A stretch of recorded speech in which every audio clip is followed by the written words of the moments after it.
All right, so this is a Rightful Lives and Restraint Reduction Network collaborative discussion. It's about the proposed changes to the Mental Health Act for autistic people and people with a learning disability. So my name's Alexis Quinn. I work for the Restraint Reduction Network, and I'm also a colleague of Julie at Rightful Lives. And as an autistic person, I was detained under the Act for about 4 years some time ago. Julie, do you want to introduce yourself? Yeah, hi, I'm Julie Newcombe. I'm the co-founder of Rightful Lives, and I'm also mum to a wonderful guy who was detained under the Mental Health Act. He's autistic and he has a learning disability, and he had rather a nasty time when he was detained.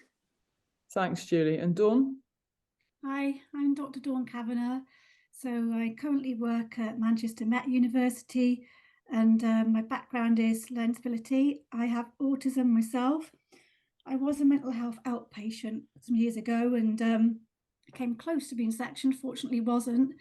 And I have a son with a learning disability, autism, epilepsy and ADHD who is currently sectioned under the Mental Health Act, mainly because he doesn't have a home. So that's where we are right now. Thanks so much, Dawn. Thank you, Julie. So the context for today is that we're going to be talking about the Mental Health Act and the proposed changes. So the Act was written in 1983. It's a piece of legislation that covers the assessment, treatment and rights of people with a mental health disorder or condition or illness. So it's now been updated because it's a good few decades old. And many people, including all of us on this call, have campaigned or been vocal or talked about having autism and learning disabilities removed from the Act as criteria to detain people for treatment. So that's because, these conditions are a way of being. They can't be treated. And many people, don't think they should be treated in any case. So we're pleased, actually, with the proposed changes that the government have made, that the views of people like us, autistic people, people with learning disabilities, parents and carers, have been taken seriously now. And we're in a position where, people might not be able to be detained for treatment, okay, on a Section 3, so that's a 6-month section, for these conditions on their own. So if you're autistic, if you have a learning disability, it is likely with the proposed changes that you will not be able to be detained for treatment in a hospital. You can, though, still be detained if you're thought to have a mental illness or a disorder as well as autism and learning disabilities. However, people can still be detained in hospital on a Section 2, and that's a 28-day section. And that's for assessment of a problem that somebody might be experiencing. So perhaps somebody's had a crisis in the community, or they're not managing, or like Dawn's son Jack, they don't have a home at the moment, and with the proposed changes, you might still be able to be detained for that. So thinking about that, Julie, Dawn, what do you think could happen, in the 28 days that somebody might be detained? Well, in the 28 days, if you have somebody who's on a Section 2 and on a ward that is a sensory nightmare and totally unfamiliar, away from everything that helps that person feel safe, away from family, possibly miles and miles and miles away from home, they are not going to react well to that. So what you might then see is a continuation of their detention in some other form. So, for example, they might be held under a DOLS or LPS as is going to be introduced, or they might be given another mental health diagnosis as a result of their behaviour, and that can be anything from an anxiety disorder to personality disorder to whatever. They're seen to be behaving in this way in this hospital, which is merely a reaction to their environment. And they're given a comorbid mental health diagnosis that then would justify their continuing detention under Section 3. Those are just big things. my time in hospital, Julie. I mean, I think it was within a couple of hours, I was already responding with challenging behaviour, from like sensory overload and meltdown. So that's a real It's really likely, isn't it? Yeah, it's guaranteed. I'm thinking about my son. I mean, Jamie, and just he hadn't got a clue what was happening to him. He's suddenly thrust into this completely different environment and people he didn't know, and yeah, it's just, apart from being, the sensory nightmare and all the other stuff, it's just scary. It's just plain scary, and people are going to react to that eventually. It doesn't address the reason why they're there in the first place. I mean, the big issue that I have is that people with learning disabilities are the only people that can be literally sectioned because of having so-called abnormally aggressive behaviour or irresponsible conduct. The problem that I have is that there's no definition around that. We don't know what kind of behaviour we're talking about. For me, it feels kind of really lazy. It's kind of lazy diagnosis, lazy practice. There's no cause needs to be found. You can literally be detained on behaviour alone. And in my son's case, when there was an incident and he was sectioned 3 days after the incident, he was actually woken from his sleep and sectioned in the middle of the night, with his teddy bear. By that time, and when the incident occurred, there was already a build-up he was already a traumatized person, because there were environmental causes, there was loss and bereavement, communication difficulties. There's been a huge build-up of trauma. All of this had built up to this incident, and then he gets further traumatized by going and being sectioned into a strange place where he actually got really badly treated, and there's an investigation going on into that place. So how on earth does that doesn't help anybody at all, does No, it? and then you've got the whole trauma thing, haven't you? Then it's sort of that 28 days, I suppose, like Julie was saying, you can sort of justify that trauma diagnosis, doesn't it? I mean, you only need to sort of be restrained once, and that is a really traumatic, thing to kind of happen, isn't it? So everything was seen through his behaviour, without any kind of sense of trying to understand who he was, where he'd come from, what had been happening. It was just all focused on, look at this person's behaviour. There must be something wrong with him. Look at him. It's not about what's happened to you, it's what's wrong with you. Yeah. And then that's the problem. And that in turn leads to criminalisation of people in hospitals. Medicalisation of people. Medicalisation, criminalisation, everybody, like you say, is looking at the behaviour. Nobody's looking at the whys and wherefores. That's really important, isn't it? Because when you think about it, Julie, like when we talk about, you're being detained for seriously irresponsible or aggressive behaviour, and then you get criminalised for the thing, for the thing you were detained for. I mean, so somebody's been admitted to hospital. They're on a most people get admitted, don't they, on a Section 2. That turns into a Section 3, which is for 6 months, and then it can be renewed for 6 months again, but then thereafter it's for 12 months, although that's might change as well.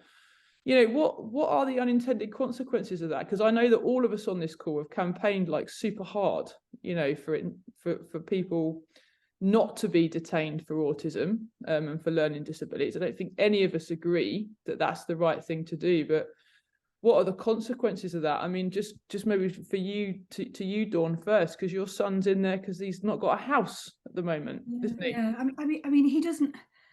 He's actually got. He's not in the hospital that he was in. He's actually in a psychiatric intensive care unit at the moment.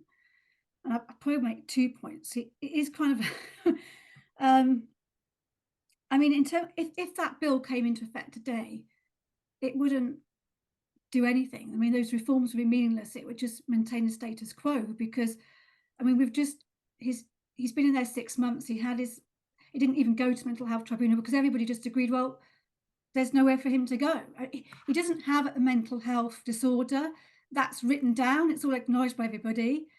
But if they let him go, he'd be homeless. So he can't be homeless. So he just kind of carries on being stuck within the system.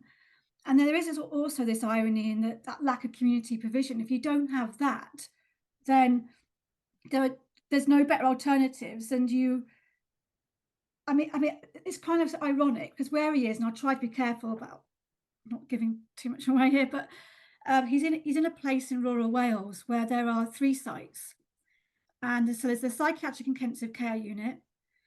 There used to be 2 other ATUs. There was one for people with learning disabilities on the same site, and then there was one for people that was more autism specific.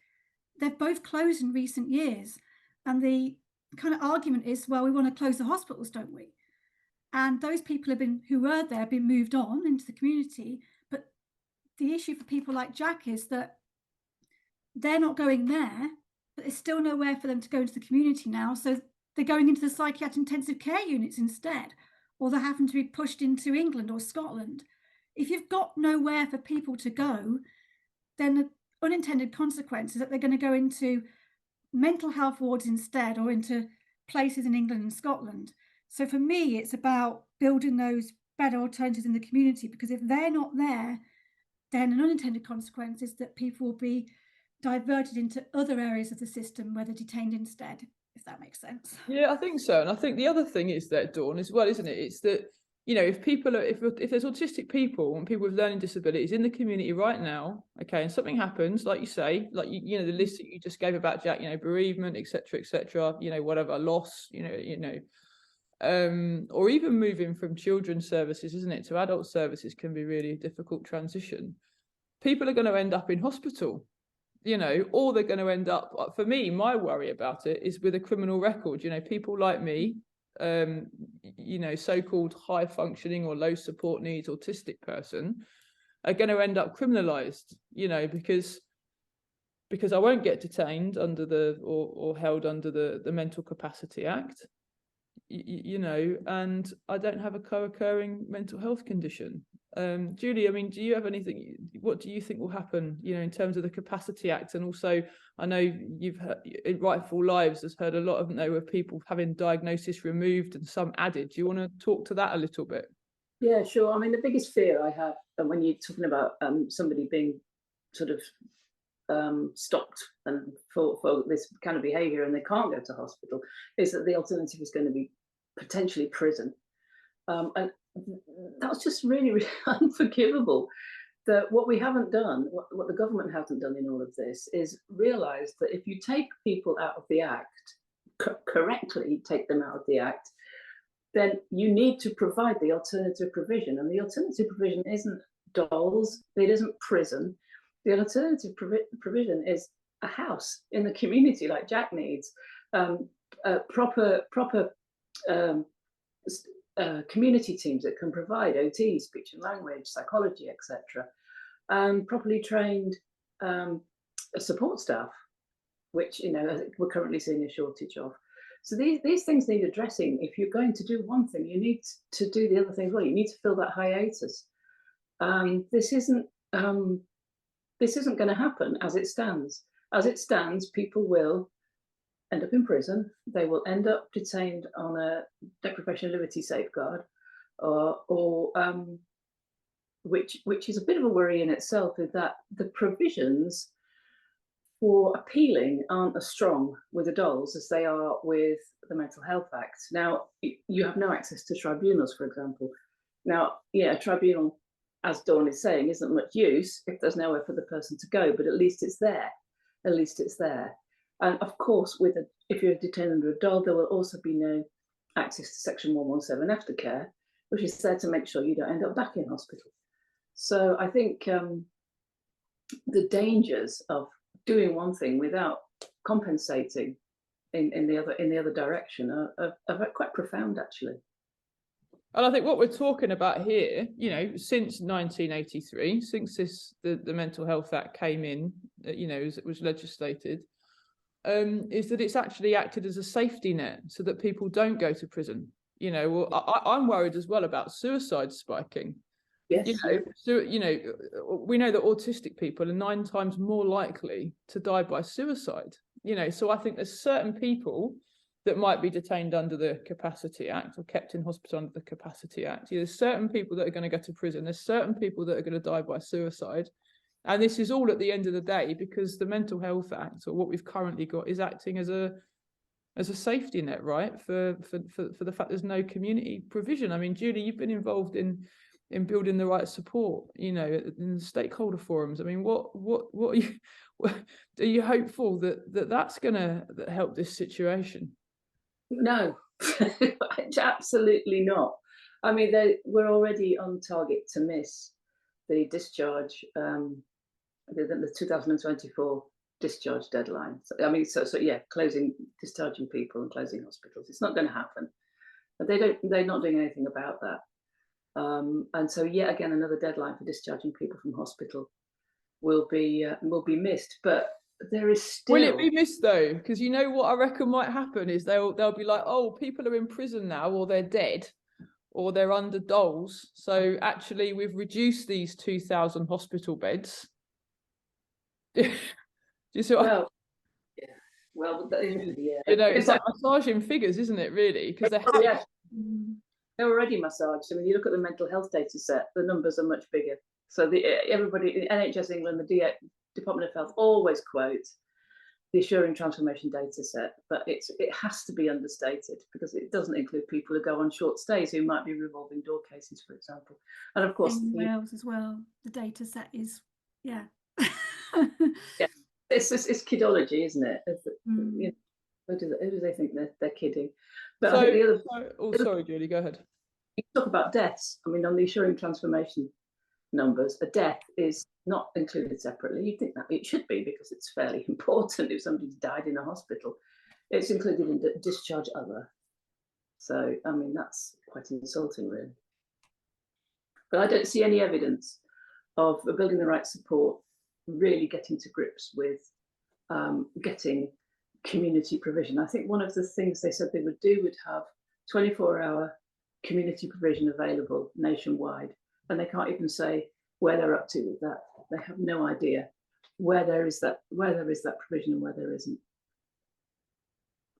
Well, thanks, Julie. So, I mean, so I think, you know, for today, you know, for people watching, you know, we're all pleased that I guess that it's you know, the proposal is to kind of take it out, but it's really bittersweet, and actually I think we're all really quite worried, you know, about those unintended consequences. So if you too are worried about the same things that we are, what can we do? What can people do, Julie? Do you think write to their MPs? Yeah, write to your MPs. Do you know what? We've been doing all this for so long, haven't we? We have. We've been shouting this from the rooftops for a long time. I mean, there's so much evidence now out there. All you can do is keep persevering, is keep saying the same thing and keep doing the same thing. Because if we stop, there's definitely no chance anybody will listen. So we just have to keep saying the same thing. Thank you. All right. Well, thanks everyone for today. We'll be making another video soon about the safe and wellbeing reviews, which will be another riveting 20 minutes of your time. Can I just add one thing? Yeah, of course. I would like to say that I think we need to do more than just write to MPs and things. I think we actually need to start making ourselves visible. I think we actually need to start mobilising and protesting. I actually have dreams where I'm literally there with my banner and outside the place where my son is, we just don't see it.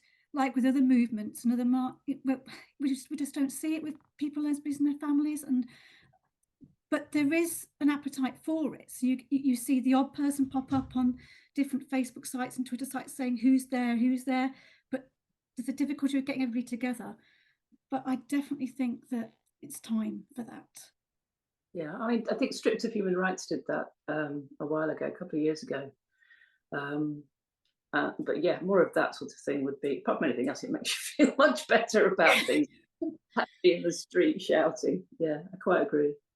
I think and of course, Melanie Leahy is really, you know, she's really on it. So if anyone's watching, do follow her, because she's really, you know, shaken some cages in government and is pushing, you know, really pushing. As is Julia Caro as well. Both of those people you can follow on Twitter. Anyway, thanks for watching. Numbers. Definitely. We can't stop talking, people. We're going to go now. Thanks for watching, everyone, and we'll see you in our next video.